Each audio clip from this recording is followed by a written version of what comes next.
Baiklah, di sini saya akan menjelaskan tentang makalah fisika, pengukuran besaran dan satuan. Nama Regina Tolip, program studi D4 KBG kelas 1C. Bab 1 pendahuluan. Latar belakang. Tanpa kita sadari, setiap hari kita menggunakan alat ukur sebagai alat untuk mempermudah pekerjaan maupun mempermudah aktivitas kita.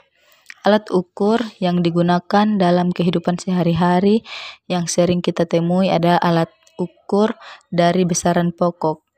Berbagai macam alat ukur dari besaran pokok inilah yang mempermudah kita mengetahui beberapa hasil dari pengukuran yang didapat.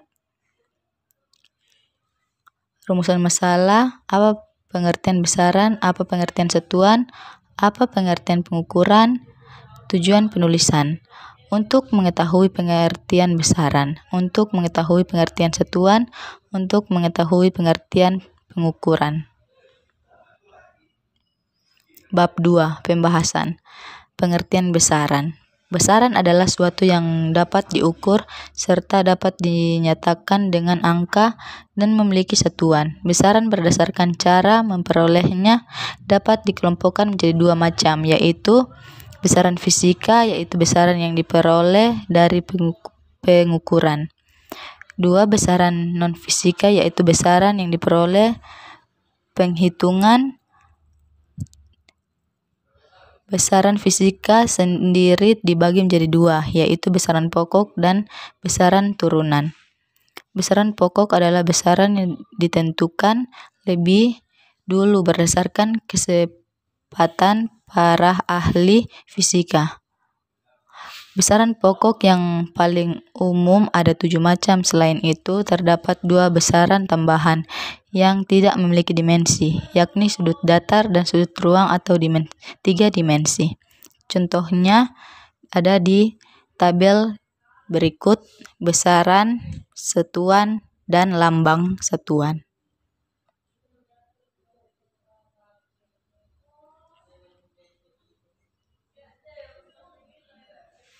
Besaran turunan. Besaran yang diturunkan dari besaran pokok. Besaran ini ada banyak macamnya. Contohnya ada pada di tabel berikut.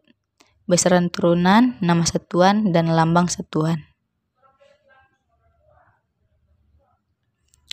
Selain itu, berdasarkan ada tidaknya arah, besaran juga dikelompokkan menjadi dua, yaitu besaran skalar dan besaran vektor. Besaran skalar yaitu besaran yang mempunyai besar dan satuan saja tanpa memiliki arah. Contohnya panjang, masa, waktu.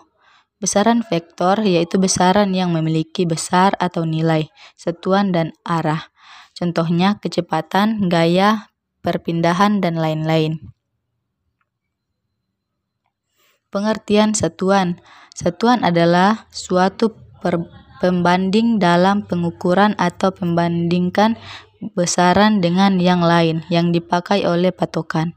Satuan merupakan salah satu komponen besaran yang menjadi standar dari suatu besaran. Adanya berbagai macam satuan untuk besaran yang sama akan menimbulkan kesulitan. Dengan adanya kesulitan tersebut, para ahli sepakat untuk menggunakan suatu sistem satuan, yaitu menggunakan satuan standar sistem internasional disebut Sistem Internasional de Unit atau SI. Satuan internasional adalah satuan yang diakui penggunaannya secara internasional serta memiliki standar yang sudah baku. Satuan ini dibuat untuk menghindari kesalahpahaman yang timbul dalam bidang ilmiah karena adanya perbedaan satuan yang digunakan. Pada awalnya, sistem internasional disebut sebagai meter kilogram second atau MKS. Selanjutnya, pada konferensi berat dan pengukuran tahun 1948, sistem MKS menggantikan sistem metrik, yaitu suatu sistem satuan desimal yang mengacu pada meter gram yang didefinisikan sebagai massa 1 cm kubik air dan detik. Sistem itu juga disebut sistem cm gram sekon atau CGS. Satuan dibedakan menjadi dua jenis, yaitu satuan tidak baku dan satuan baku. Standar satuan tidak baku tidak sama di setiap tempat, misalnya jengkal dan hasta. Sementara itu, standar satuan baku telah ditetapkan sama di setiap tempat. Contohnya pada tabel berikut: besaran meter, kilogram, dan sekon pada tabel di bawah.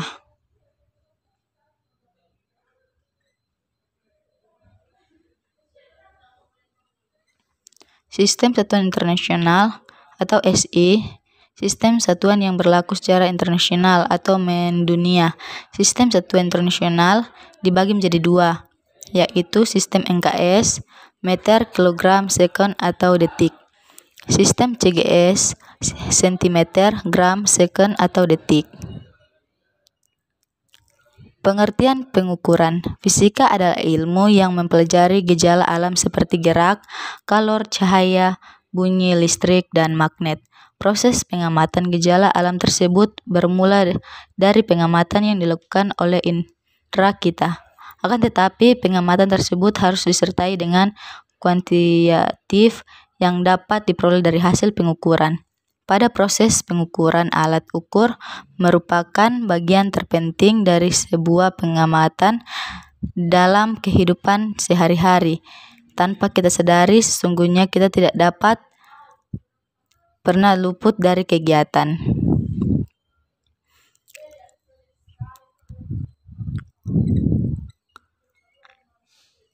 Instrumen pengukuran. Instrumen pengukuran adalah alat yang digunakan untuk melakukan pengukuran. Hasil akhir dari proses pengukuran sangat tergantung pada kemampuan alat ukur yang digunakan. Kemampuan alat ukur dapat diketahui dari berbagai kriteria yang ditetapkan. Di antaranya adalah Arcuari adalah kemampuan alat ukur untuk memberikan hasil ukur yang mendekati hasil sebenarnya. Presisi adalah kemampuan alat ukur untuk memberikan hasil yang sama dari pengukuran yang dilakukan berulang-ulang dengan cara yang sama.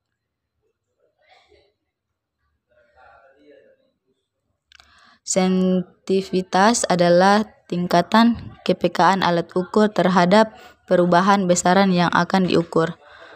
Kesalahan atau error adalah penyimpanan hasil ukur terhadap nilai yang sebenarnya. Idealnya sebuah alat ukur memiliki akurasi, presisi, dan sensitivitas yang baik sehingga tingkat kesalahannya relatif kecil dan data yang dihasilkan akan akurat. 2. Pengukuran besaran pokok. Pengukuran besaran panjang. Pengukuran besaran panjang bisa dilakukan dengan menggunakan mistar, jangka sorong, atau mikrometer sekrup. Alat ukur tersebut memiliki nilai ketelitian yang berbeda-beda.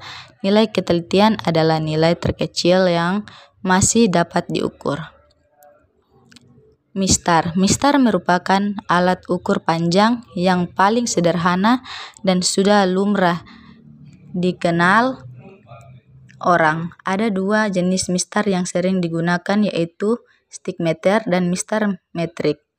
Stickmeter memiliki panjang 1 meter dan memiliki skala desimeter, sentimeter, dan milimeter.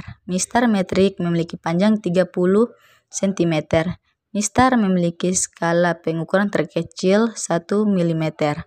Sesuai dengan jarak garis terkecil antara dua garis yang paling berdekatan, ketelitiannya adalah 0,5 mm atau setengah dari skala terkecil.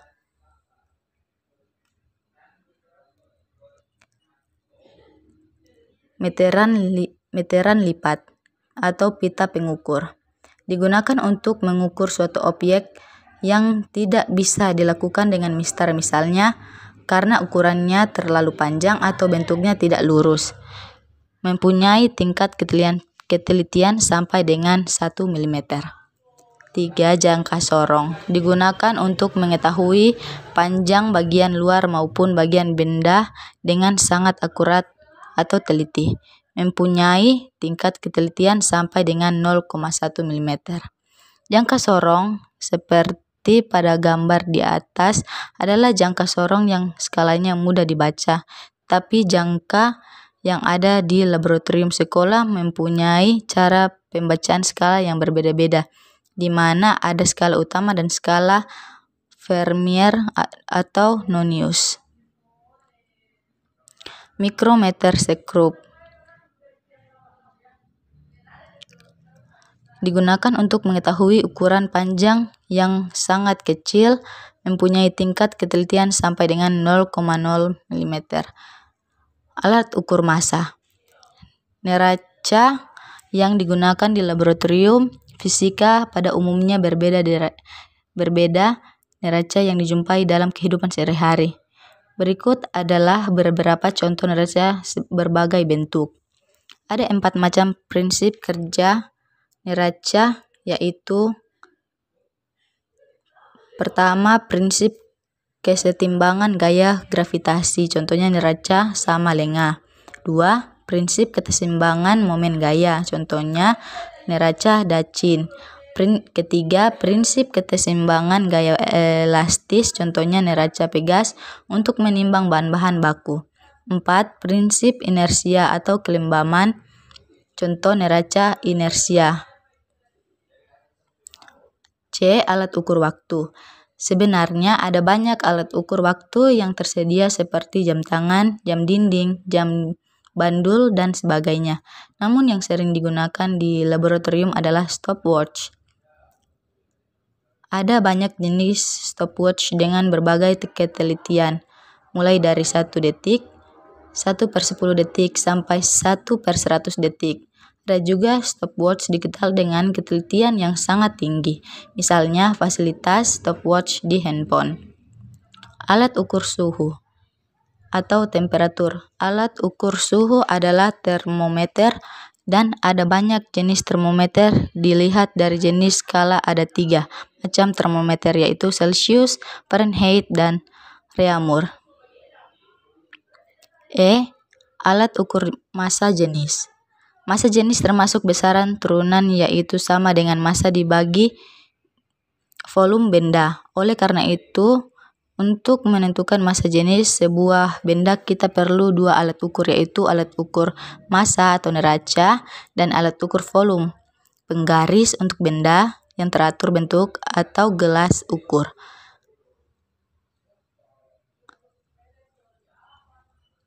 Sekian dari saya. Diucapkan banyak terima kasih.